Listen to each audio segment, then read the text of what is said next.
If you're new to data, you would have heard of things like data privacy and governance, but you probably don't know what that really means, okay? Because you've not actually had to apply it. Now, the first thing you need to really understand are the data governance regulations, okay? So there are certain regulations that govern how data can be used in certain regions. So we know about GDPR, that's how data is governed within the European Union and other sort of entities that link themselves to it. There are other sort of localized laws like CCPA, but these data privacy laws that are relevant to your region or to your industry, because if you work internationally, you need to be aware of them, okay? Now, you may wonder, well, shouldn't that legal be aware of them?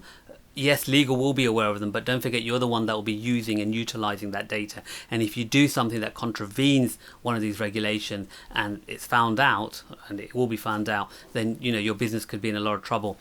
You should also be observing how your teammates and your colleagues are using data, because someone has to govern how that data is used, and sometimes people are a bit lax, and so therefore if you are aware of these sort of regulations, just make them aware of it so they don't go off doing something that could potentially jeopardize the reputation of the company because they've broken some regulation. In your own day-to-day, one of the ways to minimize this risk of data privacy is good governance, and one of the ways that good governance manifests itself is only use the data that you need. Okay, so don't download or don't start querying all the data that you have access to.